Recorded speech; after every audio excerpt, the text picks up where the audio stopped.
But Google Places, Google Maps, a lot of what we talked about leading up to the presentation here to make sure that we're covering everything is there's stuff out there that's put up on the web that's been there for a while. For example, has anybody been to Victory Cafe in a while? In Preston? Okay, Victory Cafe is on Google Maps. As a matter of fact, there's even a picture of it. There was a hardware store in that location, and now there's Julia Claire is opening up there.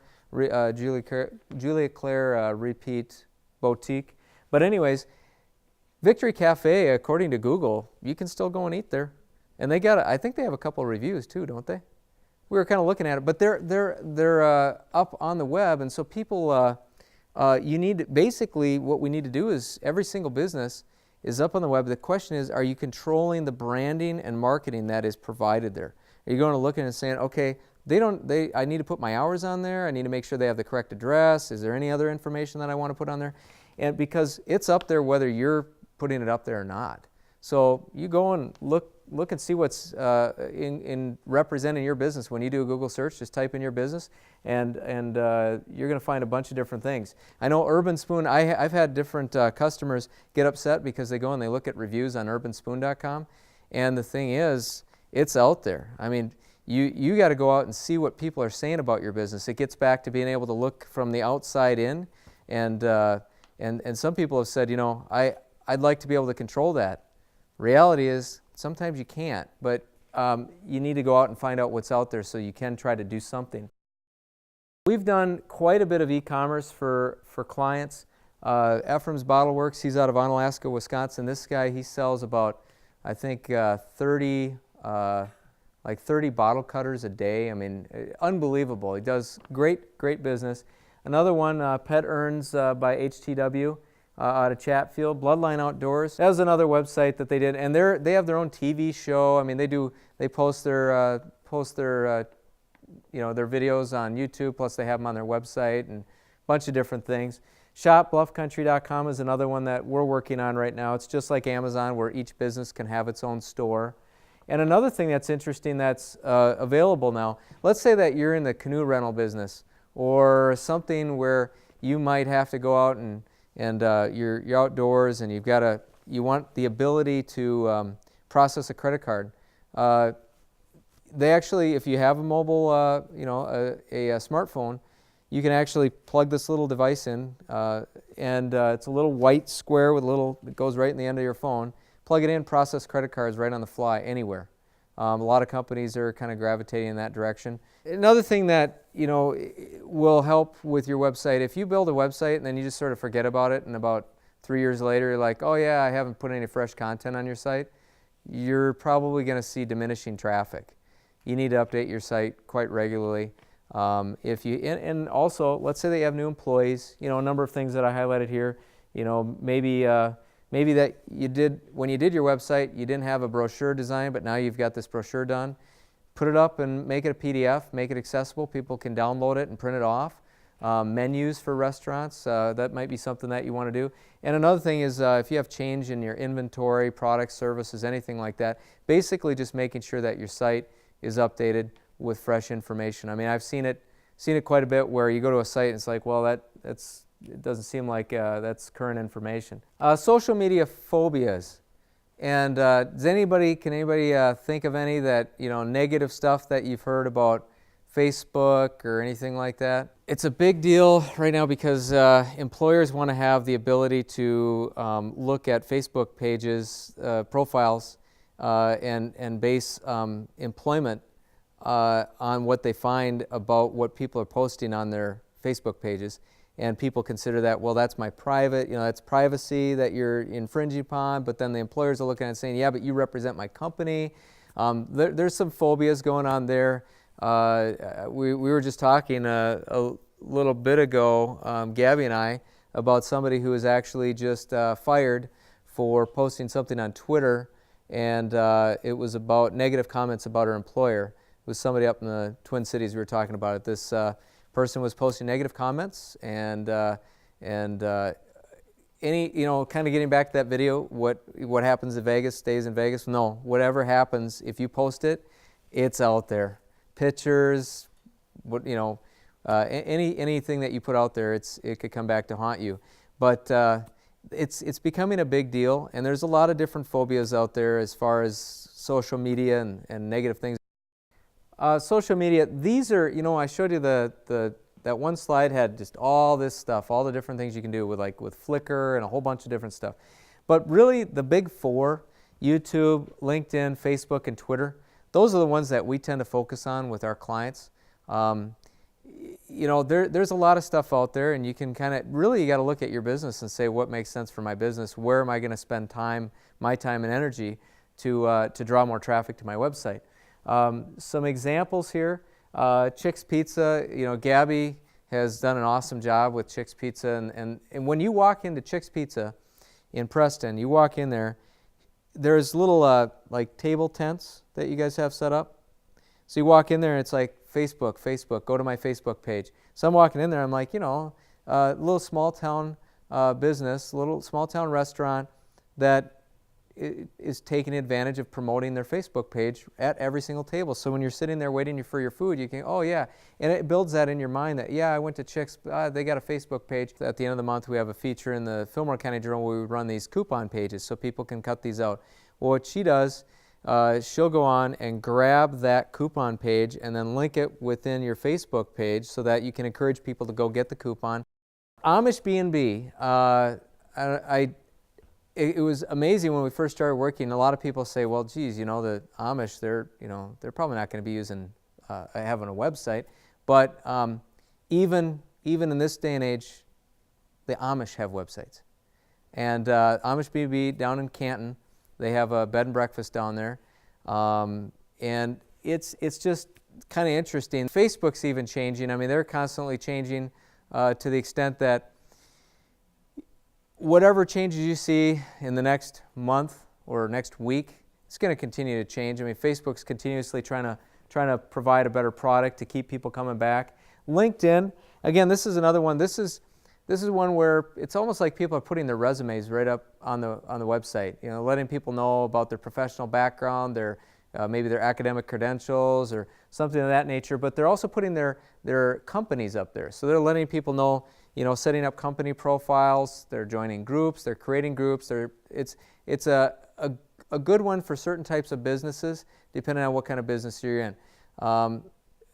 It might make sense for a real estate company, but be of less value maybe to a restaurant. Now, the other interesting thing is when you get into LinkedIn, to me, when it comes to branding, I think it's important to realize, okay, so your employees are putting theirs up and everything.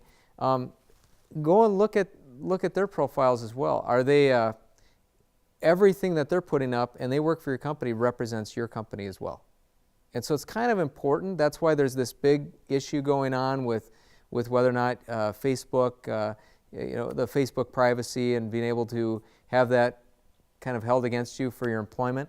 But LinkedIn is another one that as long as it's managed properly, it can be a very good thing. YouTube channel, we have a variety of YouTube channels for Fillmore County Journal and Olmsted County Journal, and we post quite a few videos on there. I've literally gone out with my little Sony Handycam, shot videos, and post them right on the web and just get a ton of traffic.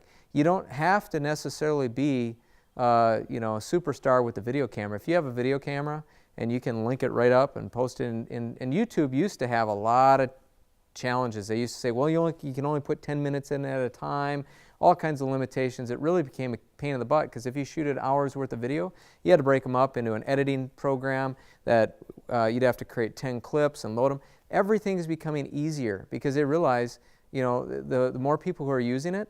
YouTube, the reason that Google bought them is because they realize Google's number one in the search, as far as the most visited site. YouTube is number two. They said we want to own it because we want all the traffic. They want to have that monopoly, you might say. They don't own Facebook yet, but who knows? Twitter is another one, and it's one of those again where you gotta look at it and say, does it make sense for my business? Some people are heavy into Twitter. They have followers. They have people who are signing up to receive every update that Britney Spears is saying. I think that it's really celebrities have actually made Twitter a little bit more popular. Online advertising. This is one that basically, you don't have to necessarily have a website. You could have a Facebook page to drive people to your website. And online advertising, it's kind of like advertising in the newspaper too. Just because you don't get clicks on it at that moment, it still creates your brand identity so that as people are visiting the site and they see it. I mean, how many people here click on online ads? Just a few, okay? But even if it's only a few, you're being reminded of that brand identity. You see it, it's like, okay, yeah, I'm not clicking on it. I don't click on a lot of them. But it's a matter of getting your brand identity out there just like you would in any other form of advertising. Basically creating brand awareness using a call to action. In other words, click here for a special offer. Click here to get a coupon for something. Different things like that is what you could use that for. And one thing that somebody told me a long time ago when we were looking at online advertising, we were launching a new website and we were going out and selling online ads for this. This is back in Wisconsin. Every single click on your website is equivalent to a person calling you and asking you about your business. When are you open? Everything that's on your site, they're navigating it. It's a click on that online ad going to your site is equivalent to a phone call. So if you got, say 50 clicks, that's like you getting 50 phone calls. People are searching 24/7 now. At 11 o'clock at night, they're shopping on your site. And then the last piece there is Facebook. People are using that a little bit more for online advertising. I've tested it with Fillmore County Journal. It's sometimes marketing isn't just about putting something up and seeing what happens. Sometimes it's about what you're putting in that ad to get people to click on it. But Facebook, the interesting thing there is that you can select by demographic, geographic. So you could say, I think I want to target people who live in Fillmore County who are between the ages of 44 and 65, and I want to target male or female. Maybe they're interested in outdoors or something, various subjects. You can target them so that when you're on your Facebook page, all of a sudden these ads are showing up. They're actually, based on what you filled out in your profile, they're tracking everything about you. So it's actually kind of made stalking legal is the way I look at it. But it's very interesting because all this stuff that when you have that Facebook page, they're able to target that marketing directly to you. Posting videos, telling people a story, promoting your videos on social media. Every time we've ever posted a video on YouTube, it's kind of, again, getting back to that. You have a nice ad design, but you didn't really run it. You didn't put it in the paper. You didn't run it somewhere to let people know about it. With YouTube, it works. I mean, it's people are signing up to receive information is the way you can look at it. They're signing up on Facebook and they go like a company. They want to be notified about interesting things that are happening with that company. Justin.tv is a live streaming feature. Not everybody's going to find a value in it, but for example, if you go over to Houston, Alice the Owl, you can live stream. You can go on and look at the Houston Nature Center right now and watch live streaming Alice the Owl sitting there, usually not doing a whole lot. But you can go watch that if you want. And there's a lot of those. You see webcams all over the place, but that's just an example of live streaming. And here's an interesting one. VBC Video, we're launching a videography company because we get a lot of requests for video. And let's go ahead and click on B&B Bowl here.